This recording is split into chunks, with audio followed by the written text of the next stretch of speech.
परिचय। बच्चों बताओ कि कक्षा में कितने छात्र हैं?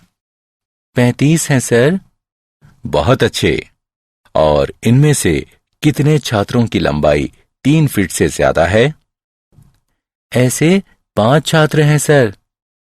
और इनमें से कितनी लड़कियां हैं? ओह, बहुत सी लड़कियां हैं सर। क्या तुम जानते हो कि मैं ये प्रश्न क्यों पूछ रहा हूं? नहीं सर।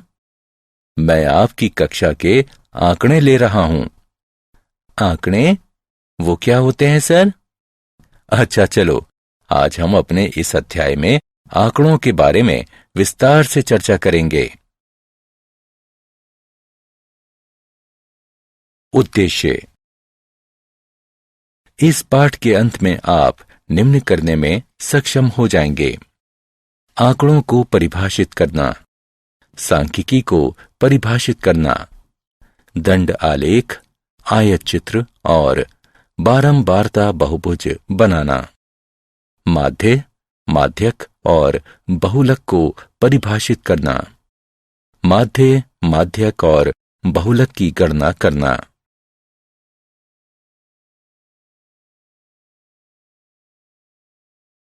परिभाषा। हम जानते हैं कि संख्यात्मक या अन्य तथ्य या चित्र, जिन्हें आंकड़े यानी डाटा कहते हैं, एक खास उद्देश्य से एकत्रित किए जाते हैं। डाटा लैटिन शब्द डेटम का बहुवचन है। स्टैटिस्टिक्स शब्द लैटिन शब्द स्टेटस से बना है, जिसका अर्थ एक राजनैतिक राज्य होता है। सांख्यिकी का काम आंकड़ों का संग्रह करना है, संगठित करना, विश्लेषित करना और निर्वचन करना।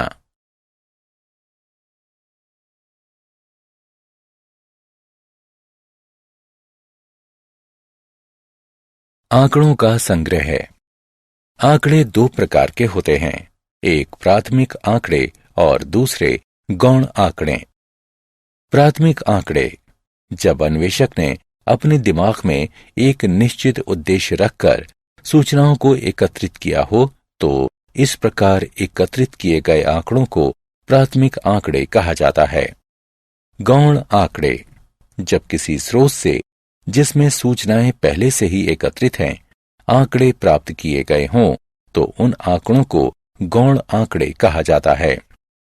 इस प्रकार के आंकड़े का प्रयोग, जिसे किसी और ने इन्हें अन्य संदर्भ में एकत्रित किया है, यह सुनिश्चित करने के बाद ही कि ये स्रोत विश्वसनीय है, काफी सावधानी के साथ करना चाहिए।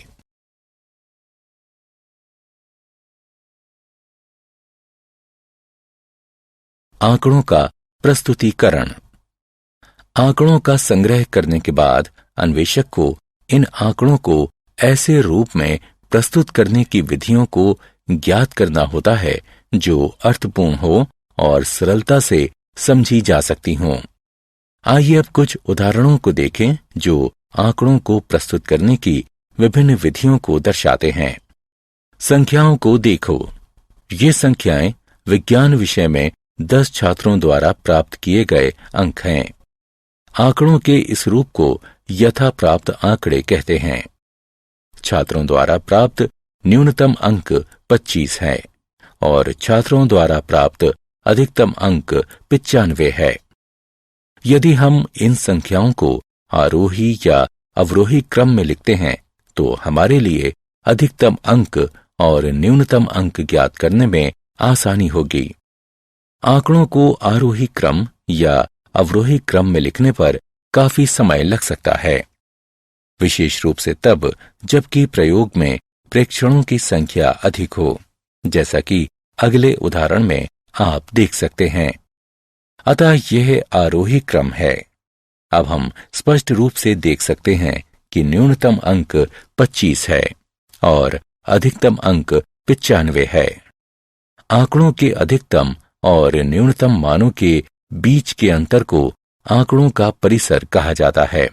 अतः इस उदाहरण में परिसर 95 घटा 25 बराबर 70 है।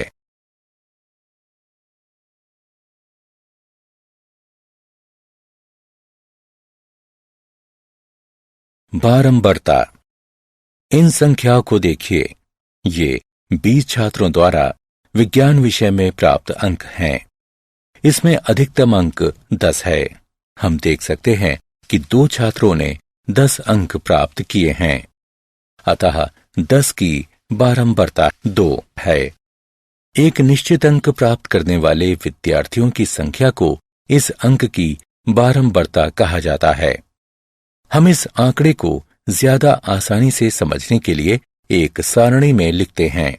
ये अंक हैं और ये बारंबारताएं हैं। इस सारणी को अवर्गीकृत बारंबारता बंटन सारणी या केवल बारंबारता बंटन सारणी कहा जाता है।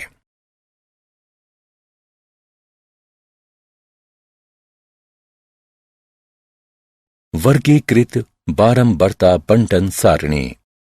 कई बार हमें आंकड़ों की बड़ी संख्या प्राप्त होती है, तो ऐसी बड़ी संख्या वाले आंकड़ों को प्रस्तुत करने के लिए हम इन्हें वर्गों में बांट देते हैं, जैसे 0 से 3, 4 से 7 से लेकर 16 से 19 तक, क्योंकि हमारे आंकड़े 1 से 18 तक हैं। इन वर्गों को वर्ग या वर्ग अंतराल कहते हैं और माप को वर्ग माप या वर्ग चौड़ाई कहा जाता है। यहाँ माप 4 है। इन सभी वर्गों में सबसे छोटी संख्या को निम्न वर्ग सीमा और सबसे बड़ी संख्या को ऊपरी वर्ग सीमा कहते हैं। जैसे 0 से 3 में 0 निम्न वर्ग सीमा है और 3 ऊपरी वर्ग सीमा है। इस प्रकार की सारणियों को वर्गीकृत बारंबारता बंटन सारणी कहते हैं।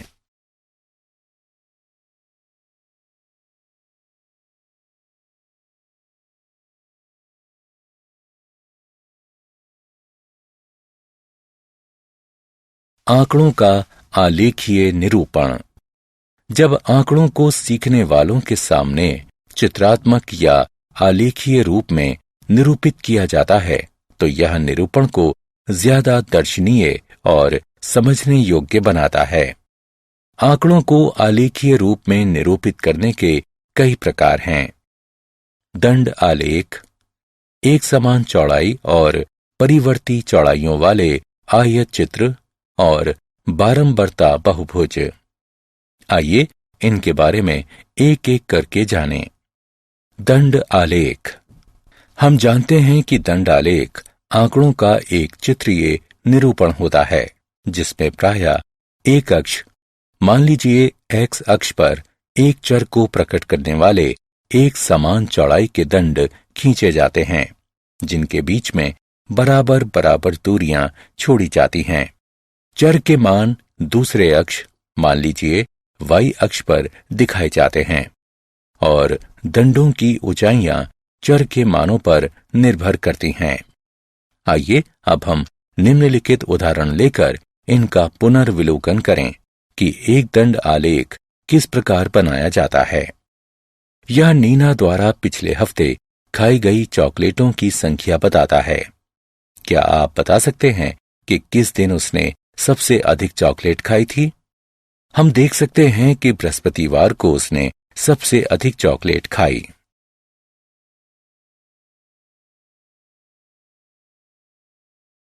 दंड आलेख का निरूपण।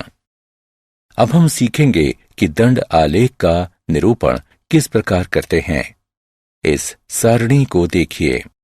यह 20,000 मासिक आय वाले परिवार के विभिन्न वस्तुओं पर खर्च को दर्शाती है। आइए एक दंड आलेख खींचिए।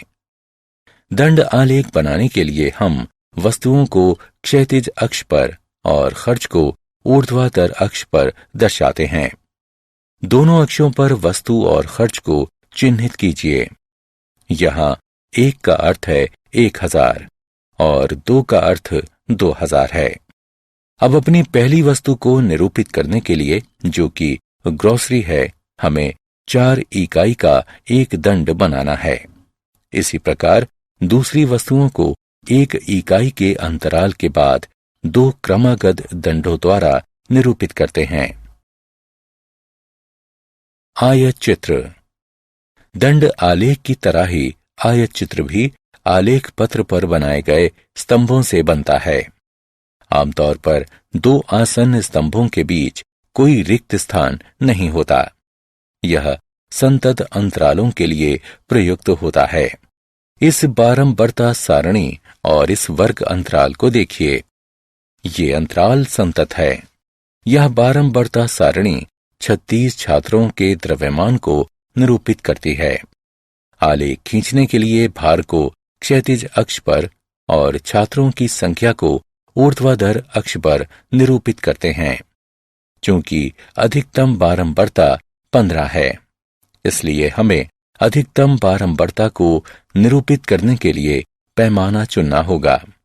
साथ ही क्योंकि पहला वर्ग अंतराल 0 के बजाय 30.5 से प्रारंभ होता है, हम इसे अक्ष पर एक व्यवधान के द्वारा अंकित करेंगे।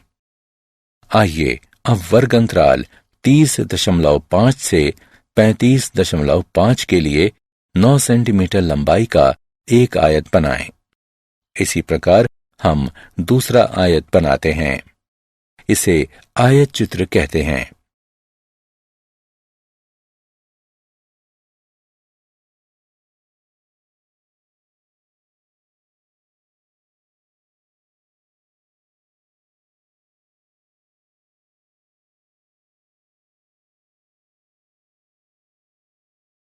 बारंबारता बहुभुज। किसी बारंबारता बहुभुज बनाने हेतु आयत चित्र के संगत आयतों की ऊपरी भुजाओं के मध्य बिंदुओं को रेखाखंडों से जोड़ देते हैं। आयत चित्र बनाए बिना ही बारंबारता बहुभुजों को स्वतंत्र रूप से भी बनाया जा सकता है। इसके लिए हमें आंकड़ों में प्रयुक्त वर्ग अंतरालों के मध्य बिंदुओं की आवश्यकता होती है। वर्ग अंतरालों के इन मध्य बिंदुओं को वर्ग चिन्ह कहा जाता है। वर्ग अंतराल के वर्ग चिन्ह प्राप्त करने के लिए हमें सभी ऊपरी सीमाओं और निम्न सीमाओं का योग करके उसे 2 से विभाजित कर देते हैं। बारंबारता बहुभुज समान प्रकृति के दो अलग अलग आंकड़ों की तुलना करने में बहुत उपयोगी होता है। जैसे एक ही विद्यालय के 2 फुटबॉल टीमों के प्रदर्शन की तुलना।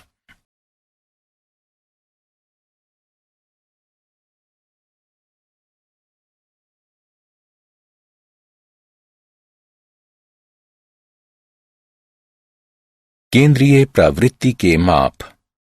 केंद्रीय प्रवृत्ति का आशय आंकड़ों के माध्य या किसी खास मान से होता है और इसका मापन माध्य, माध्यक और बहुलक से किया जाता है। आइए एक एक कर इनके बारे में जानें। माध्य। अनेक प्रेक्षणों का माध्य या औसत सभी प्रेक्षणों के मानों के योग को प्रेक्षणों की कुल संख्या से भाग देने पर प्राप्त होता है। इसे इस चिन्ह जिसे x बार पढ़ा जाता है, इससे प्रकट किया जाता है। माध्यक। माध्यक दिए हुए प्रेक्षणों में वह मान होता है जो इसे ठीक ठीक 2 भागों में विभक्त कर देता है।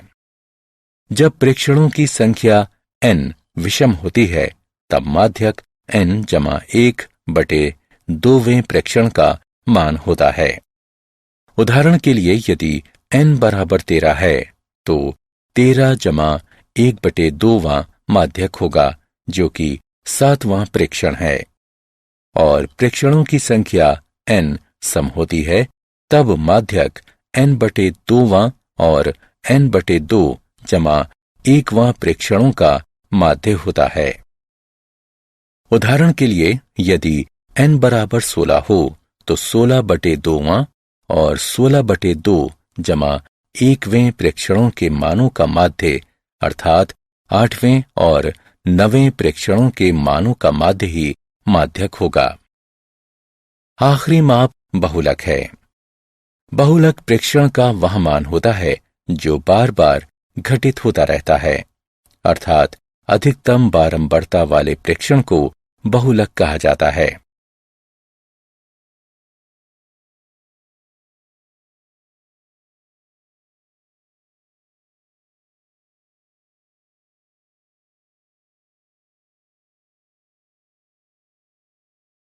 उदाहरण।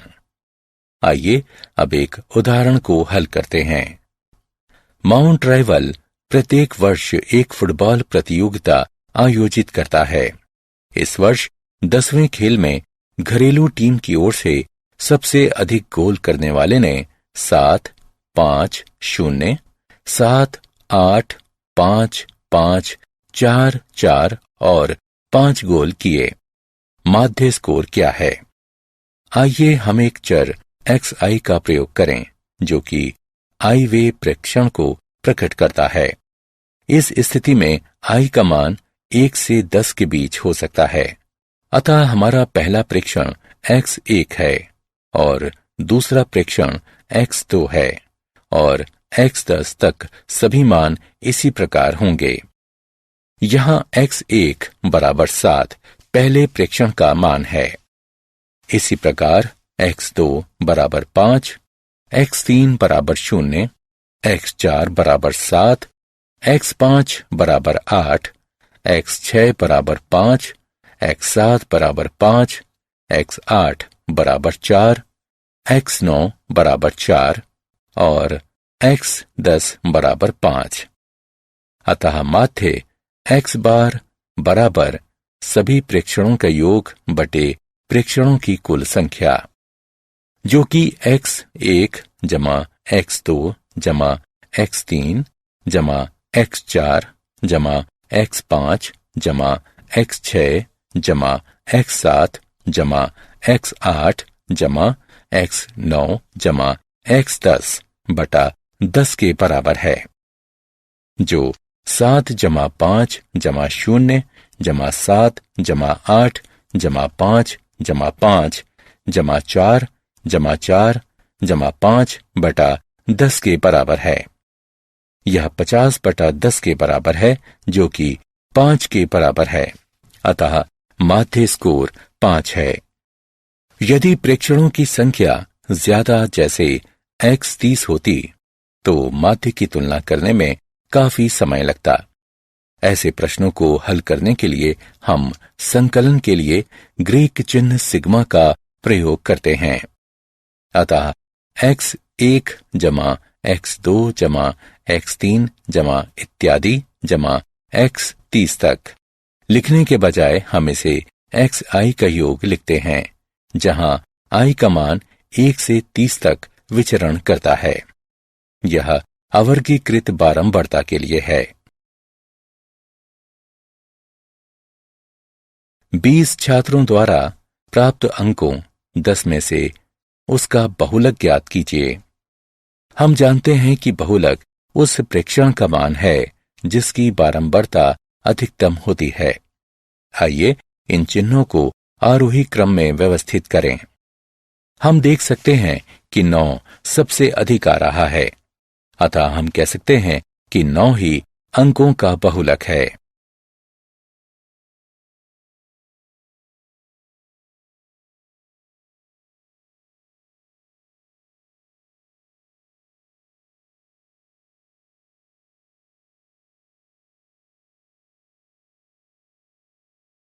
क्या आप जानते हैं, स्टेटिस्टिक्स शब्द लैटिन के स्टेटस या इटालियन शब्द स्टेटिस्टा से आया है। इन शब्दों का अर्थ राजनैतिक राज्य या सरकार होता है। शेक्सपियर ने अपने नाटक हैमलेट सन 1602 में स्टेटिस्टिक्स शब्द का प्रयोग किया है। पुराने समय में सांख्यिकी का प्रयोग शासकों द्वारा किया जाता था, लेकिन सांख्यिकी का प्रयोग शासकों और राजाओं तक ही सीमित था, जो इसका प्रयोग अपने सैन्य क्षमता, संपत्ति, करों और दूसरे सरकारी मदों के आकलन के लिए अपने राज्य की भूमि, कृषि, वाणिज्य, जनसंख्या की गणना के लिए किया करते थे।